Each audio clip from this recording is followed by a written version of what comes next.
Hello and welcome back to some Let's Plays by Hillstash. That's me. And taking a look today at Atlantic Fleet. It's a game put out by Killerfish Games.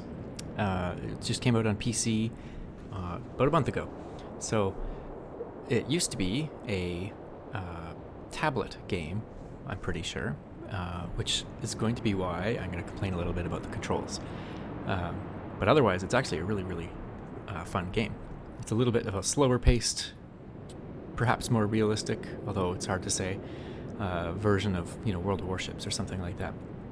I kind of like it because if I've got like a baby on my chest sleeping, I can't get into a game of World of Warships or any sort of multiplayer game like that because at any point he could wake up and I'd have to stop playing, and that wouldn't be very fair to my teammates and stuff. But this sort of game works out really well because it's turn-based and you can just let it sit there. Although that also inflates my Steam numbers because there's been some times when I've been playing and I've had to leave it and for 8, 10, 12 hours at a time. So it looks like I've played this game a whole lot, but I haven't actually played it nearly as much as Steam says I have. Anyway, so it's a World War II Atlantic ship shooting and destroying game. There's a number of different modes. Training missions are highly recommended because it's not immediately easy and obvious how to play. Certainly things like killing submarines and shooting torpedoes and using the planes and stuff are a little bit trickier. So the training missions are good. Single battles are a lot of fun. There's a lot of historic battles here, including some Bismarck stuff that I might show in a little bit, various convoys, and so on. Or then there's the good old custom battle, which is set up anything you want, as unfair as you want, or as hard against yourself as you want, and shoot it out. There's a campaign mode. I think I've started a little bit on the Royal Navy or maybe the German. Yeah, okay. So I've done the first 4 missions in the German line. It doesn't really say, what's going to happen here until you go a little further, and hopefully I can still come back. I can. Okay, so it gives you a number of custom battles that they've set up as well. But then you earn points somehow, and then I think you can. I can't remember exactly how this mode works, to be honest. I played it a little bit, as you can see. I think it's just mainly to get the highest score on each mode. So like if this one here. Yeah, they start out very easy too. So this one here is actually hard. It's a 1DD versus 2. I must have done pretty well on that one. I don't actually remember. But they start out very easy. Oh, so you're playing as the Germans. That's why it's easy. Playing as the Germans, there's 1 freighter. You've got 2 destroyers. Super easy. So this 4th one here, there probably was... Yeah, playing as the Germans. British have the initiative. But yeah, 2 destroyers versus 1. Not so bad. I'm sure by say level... Oh, you have to... Looks like you have to unlock them in order too. So I have to do 5 before continuing on. So it's 5. Playing as Germans. So 2 destroyers and a freighter versus 2 destroyers. So yeah, much more even footing there. Plus an extra ship to kill. That's one thing I like about this than that World of Warships doesn't have so far as there's freighters and things like that to kill. So that's pretty fun. Battle of the Atlantic is kind of like the big... I'd almost call this the campaign. I don't know. But I've got my Royal Navy campaign on the go. I can show you a little bit of that. I'm not going to play any of it because it'll come to one of the complaints I have about it. But you can see I've got some submarines here and there. These are my little fleets. That one's not much. I wonder if this one might be heading back home to get replenished or something. This is a bigger fleet. I've got a carrier and an armored cruiser, a light cruiser, and 2 destroyers. I've got armored cruiser and 3 destroyers. One of them has been damaged. And then back at the home base here, I've got some, I think a brand new destroyer. This is a Canadian one, actually. I wonder if, I can't remember. I haven't actually played it in the game with this one yet to see if it has a Canadian flag or not, or if it's still under the Royal Navy flag. Probably still under the Royal Navy flag. I don't know. Anyway, the controls in this game and some of the stuff that it does leads to some really big frustrations. Like if I wanted to show you a little bit of like turn gameplay, it might actually go into a battle that I can't skip. I can't cancel out of it. As soon as I go into the battle, or as soon as I click next and a battle appears, I'm stuck. I have to play that battle. I can't go back to the menu and start over, or quit out of the game or anything like that. So that's one of the reasons it sits there for 12 hours. Sometimes I start something in the afternoon and then I have to come back in the evening. And it's not so good. I wish there was a save and continue kind of later button or feature. That'd be pretty fantastic. Another one of the issues is that this was obviously originally for tablets, so everything's kind of touch based, and it's a little confusing to kind of figure out how to move things around. Like I just moved the Haida here because I'd highlighted it, and then that's how you move it, is click on another square here. And I don't know, I found that mechanic's a little bit wonky. Actually, I had to read the manual or check on in the game kind of help feature on how to actually move your fleets around and things like that. And then if you were wanting to, say, buy a ship, you have to go to your shipyard, which is where you can fix your ships. So you can see I have a light cruiser that's going to be another week in repair, and a destroyer that I think was heavily damaged, 4 weeks in repair. If you want to buy new ships, you go to the shipyard here, which is it's a weird two-step kind of process. I don't know. I'd say if this game was designed for PC from scratch and this was the user interface, I would have asked for my money back because it's brutal. But because it's a port, we might not have got this game on PC at all, I'm okay. It's okay. You get used to it. It's pretty terrible. They're working on it, which is one good thing. Killerfish Games have put out 2 updates already. They've already added way more keyboard commands to battles, which is really nice. When I show you some battles, you'll see there's still some awkward stuff there, but it's getting better, and they are actually listening. There's a fairly strong Steam community, actually, where they're actually posting a lot as well. So if you are interested in purchasing this game, right now it's $11 Canadian, so what's that, 50 cents American, somewhere around there. It's pretty cheap, and I think you'll find it's well worth your money if you're interested in this sort of game. And they are interested in continuing to update it, so I'm pretty excited. And there's a Pacific Fleet that was out a while back. It'd be really great to maybe have them redo that, like Pacific Fleet 2, and have it come out for PC. That'd be super fun, playing as kind of the Americans versus the Japanese. Some real interesting ships there. Maybe more interesting than the German line. I'm not sure. Well, Germans got Tirpitz and Bismarck and Scharnhorst and some really interesting ships as well. The British have some pretty interesting ships. I think they're a little more antiquated, perhaps. They don't get the Americans really went all out in World War II and had some really interesting ships get built, especially carriers. And I'm finding in the British line here, if you really want to do carriers, where are they here? They're not super fantastic. And there's some great ships too, like this Nelson classes. Some pretty 9 16-inch guns, all forward facing, which is great. You don't have to turn your ship to do a broadside. King George V, where are we here? Here's an American ship. So I guess this ship in the Washington might have served in the Atlantic in World War II. So there are some rare American ships, but you also see it's available in December 1941. So in my game, it's nowhere close to being available. Same as the Lion class battleship. I'm sure a lot of these are great, but the Hood, the ship that famously got sunk by the Bismarck, potentially. Anyway, okay, here's some aircraft carriers. Aircraft carriers can be really powerful in this game. Not many of them available right off the bat, so that's one of the reasons I had the Furious. Was it here? I think this is the class of aircraft carrier I ended up purchasing. No, it's not even available, so it must have been this one. Yep, Courageous, Furious, Glorious, perhaps. What is it? 48 aircraft, but I may not get into this game on how the aircraft work. They can be super powerful. Torpedoes, bombers, stuff. A little bit crazy with the mini game to play them. I'm not very good at it, so I need to really work on that for my carriers to become a little more effective. Here's some Bogue escort carrier classes. They could be good. I think they're quicker, maybe not. Lighter for sure, much cheaper. You can see everything costs renown. It's kind of the currency in this game, and you get renown by sinking ships. So, if you 19,000 renown's actually pretty reasonable. I've got 35,000 renown available. I could easily buy another carrier. I might, never know. Cruisers, all sorts of. Look at all the different names of the ones that were used in World War II. So, cruisers, there's certainly lots to choose from. And then destroyers, tons and tons and tons of destroyers. Lots of destroyers in World War II. Some of the American classes, like the Fletcher class, I think they made 190.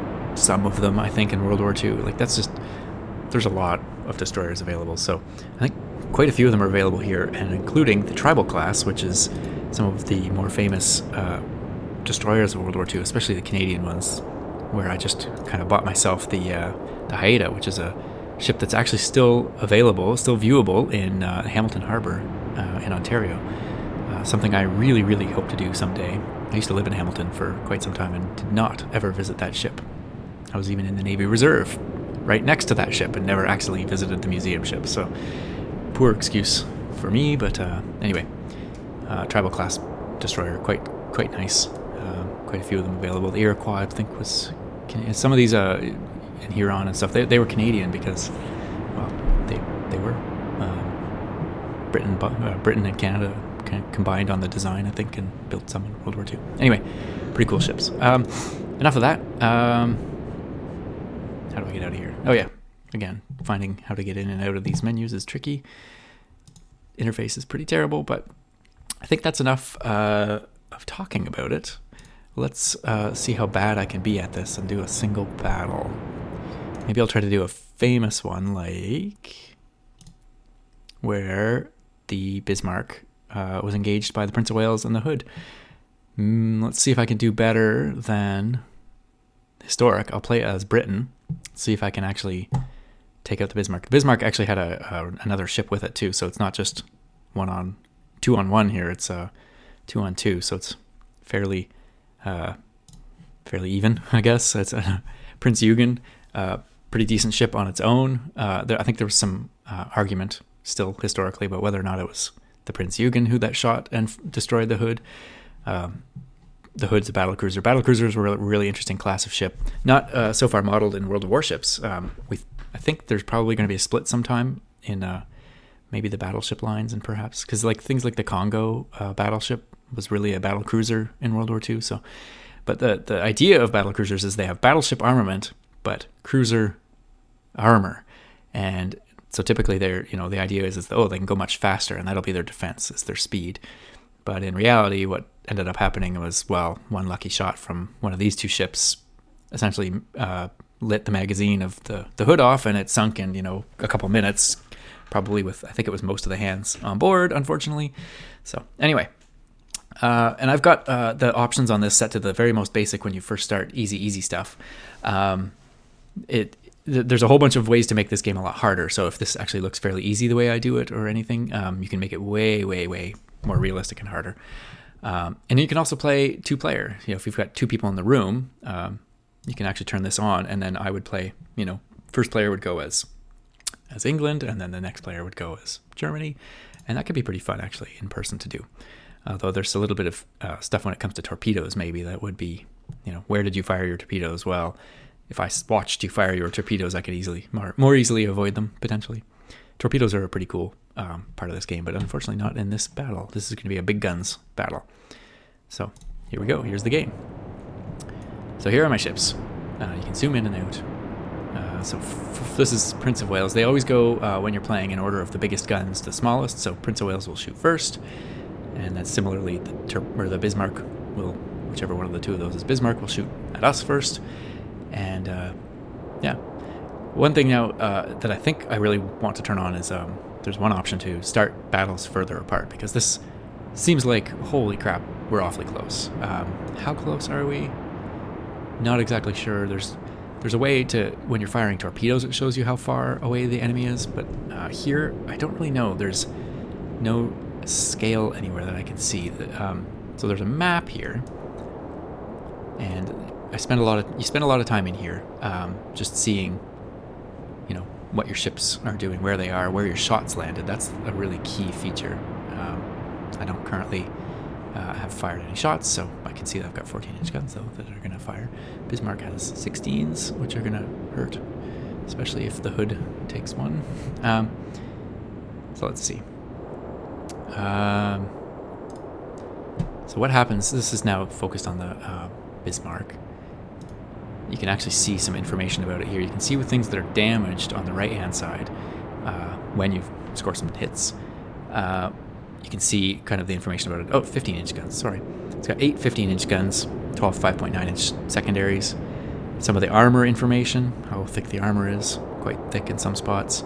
How big the ship is, if I can sink it, you know, especially in the campaign, big campaign mode, it would be a lot of renown available. How fast it is, it's got aircraft. I don't know if the aircraft are spotters on this or if it's actually going to be able to do some dive bomb or torpedo attacks. It all could be very bad for me. We'll see. Anyway, let's head back to the Prince of Wales. So the first thing you do is you move. So I want to get these rear guns lined up, so I am going to turn to port. Not fully, maybe, and I will keep my speed. You have to kind of... there's new buttons, I think, for your speed. What are they? I'm actually not sure what the buttons are. Yeah, okay. 2 goes down.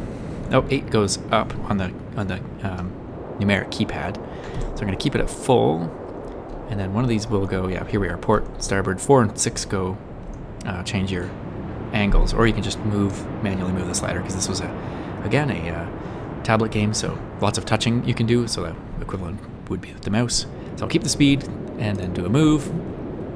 Another reason would be, especially if this was a faster ship, you wouldn't want to run into the back of the other ship. They do model ramming in this, so it could be pretty bad. Okay, so the gun director essentially is giving me an elevation of 25.1 degrees up here. So the Bismarck is approximately moving 22.5 knots. Oh, sorry, here's the range right here, 28 yards, probably, or is it probably yards, probably not meters, although they're very similar, so it's, you know, he's about 28 theoretically kilometers away, although he looks a whole lot closer. I think they've done similar things to World of Warships where the scale is a little bit wonky. Because, yeah, clearly that's not a ship that's 28 kilometers away. You wouldn't really be able to see it. Or 28,000 yards. Anyway, so he's saying 25.1 knots. So you can drag the slider over here up to 25 point whatever. Down here it says my range. I find the gun director is often very wrong on the first shots. It's the more you fire at a ship, the more accurate the gun director gets. But I find, even still, it's better to just guess on your own. So I'm going to go say 26 degrees. And then if I click on this ship, you can actually change where you're going to aim. And one of the things that I want to do, a couple things to try to do, is either aim near the back, try to knock out the propulsion, and potentially these back guns. You can try to knock out some of the more important parts of the ship by firing into the middle, try to knock out the front guns. I think just with the ranging shots, I'm going to try to aim kind of for the middle. And if we head back to the Prince of Wales and we fire, 14-inch armor piercing. You can see there's also high explosive, which wouldn't be very effective on a battleship. And then you can fire your secondaries or do nothing. So anyway, let's fire. 26 degrees. Got all my guns to bear, which is perfect. That's a lot of guns. Only 14-inch, but look how many shells are going to come in on this. Hopefully right on the Bismarck. Nope, I overshot. So the gun director was telling me long anyway. So the hood. I'm going to turn a little bit to port. Go up to flank speed.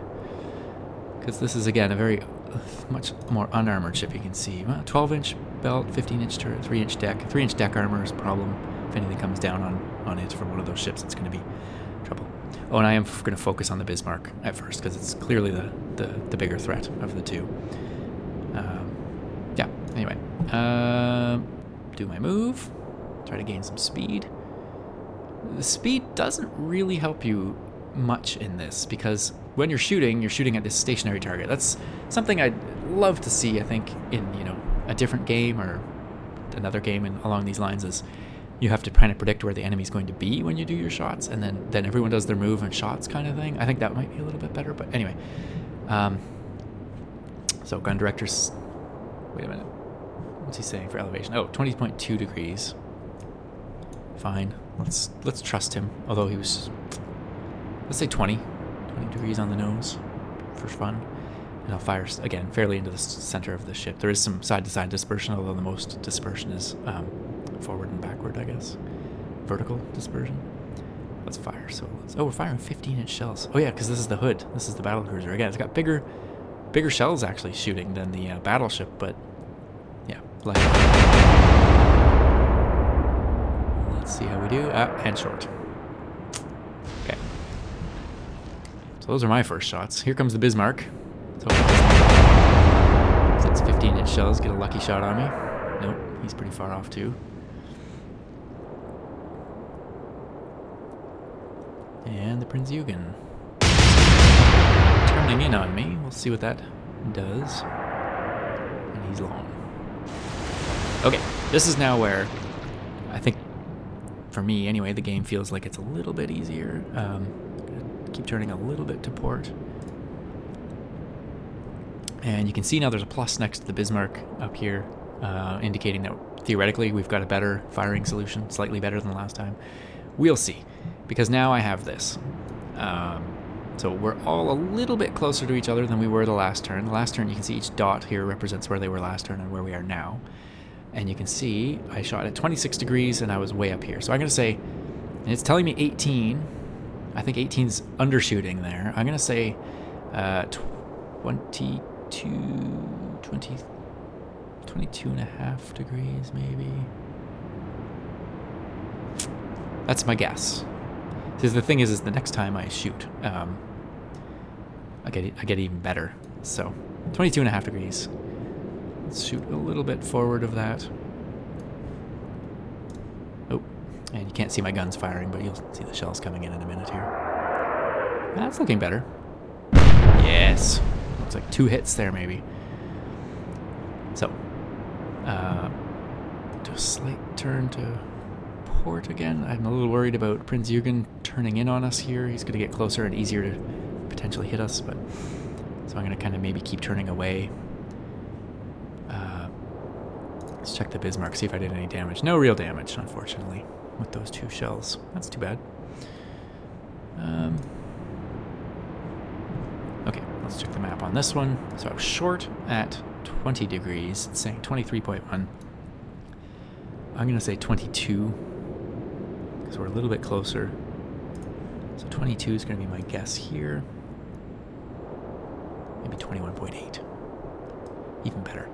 And I'll shoot a little bit further forward. I'm hoping to maybe ding one of these guns. Ideally, I like to take out their guns because then they're shooting a lot less back. But we'll see. It's looking pretty good. There's a couple hits. Again, you can see there's a lot of vertical dispersion there. Ah, see, he's turned and he can't bring his rear guns to bear, but ooh, that was close. It was close to the front guns as well. I should check and see what the Prinz Eugen shell sizes are as well. Shot long again. I think it might be time to start doing evasive maneuvers, even though it doesn't really change that much. I think it might help them not be able to zoom in on you very much. We'll see. Okay, turning to port more. Got 2 pluses on the Bismarck now, but again, I almost ignore the director at this point because I can see I had a bit of an overshoot, but still a hit with that last shot of 22.5 degrees. We're a little closer to each other, so I got to bring it down. Actually, 20.7 might not be a bad idea. Maybe 20.5, or maybe just 1 degree. 20, 21. We'll do 21 in a bit. You can see, actually, still no damage, but there is actually a hit there. So, it's pretty cool. Let's see, 21 and a bit. That's my guess. Let's go back to the Prince of Wales so we can see these lots of guns fire.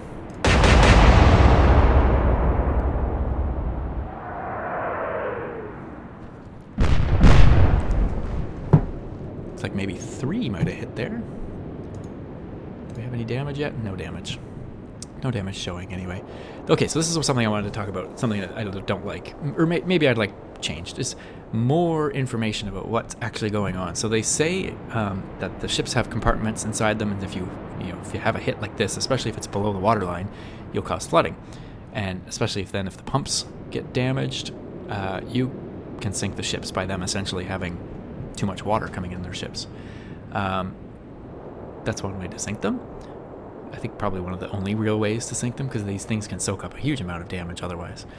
The thing is you don't really know if there's flooding or anything going on. You can kind of see at one point maybe they'd start to sink or like list to one side, but anyway. Okay, so yeah, I'm going to go kind of a harder turn here, just like keep my flank speed. Still bringing all my guns to bear. So it's saying 20.1 degrees. Last shot was pretty darn on with, I think I might, we're a little bit closer, just a little bit less. That's what I'm thinking.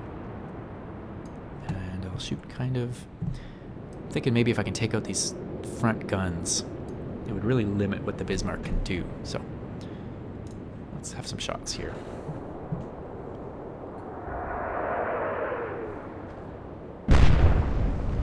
One shot right on the water line. Oh, and a fire. That's good news for us. Also good news that it completely missed. I bet you, if I'd gone straight, it might have hit us. Don't know. Don't know if that's the way the AI models. Prince Eugen's getting very close though, and I'm a little worried about that. It does keep missing. So I've had a magazine explosion before, which, I assume it was a magazine explosion. There's no information really telling me, so it's hard to know exactly what happened there. But in one game, in actually my big campaign mode, I had one of my battleships take a torpedo, and I thought, oh, I'll just eat this torpedo, but the whole thing died, and it was very sad. All right, so we gotta go bring it down a little bit more again. It's saying 20.9, I was 21.4. Might bring it down a little bit more than that. Maybe 20.5. And I'd like to see that smoke coming out of there. What is damaged, actually? Propulsion. So that's kind of fun. It might slow down a little bit. Propulsion's really good to damage if you've got some destroyers closing in and they can fire some torpedoes, because, yeah, torpedoes do excellent amounts of damage to most ships. Let's go watch this shoot again. The problem is these battles can take a little bit of time, too. I'm a little bit worried about how long is it taking. Oh, yeah, that was some good hits there, I think. Took out, or so you can see the color here, too. AA is lightly damaged. Propulsion is heavily damaged, or fairly severely damaged, and then red is completely destroyed. I'm betting some of these hits on the side here might actually eventually cause some flooding. No list yet. So, anyway, good news. We'll keep firing away. I'm going to keep going a little bit hard to port here. Put a little bit of distance, maybe. Don't want to make it super easy for these ships to kill me. Okay. Gotta bring it down a hair more again. 20. Let's go. I don't know, 20.7 or so. And continue to shoot maybe out of the front area here. So Bismarck's down to 13.9 knots with this propulsion damage. That's also potentially good. I keep forgetting to switch back to the ship for shooting. There to see it, but it's looking good. Nope, a little high. It's got all of its guns to bear again. This could be one of these times. This is the thing. Is like, so it's just zooming in a little bit, but eventually they really do hit, and hit hard. Potentially hit hard. Oh, see now, okay. Those didn't look like they hit, but I have seen that happen before, where it doesn't look like they hit, but they go hit under the water, which is, something that happens in World of Warships as well, and it's something you really want, because that's where the flooding gets caused. But we'll see in a second when these ships, when I get to go to that other ship, we'll see if it had any damage or not. Nothing's smoking, so that's good.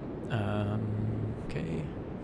See, I'm up to 4 pluses there now. Might keep it right around the same, maybe just a hair less. See, it's saying 19.2. I know that's not correct. I'll go 20. I know that would be not a great shot. Let's shoot somewhere around there. Switch back. So many shells. It's not too bad. I think I'm going to have to bring it down a little bit more, though. A lot of those are going over. Okay. Says no damage. We can actually look under the water. I've never tried this before to see if there's any holes under here. With submarine views, they can look pretty cool. 4 propellers. Cool. Probably 4 boiler rooms somewhere under there.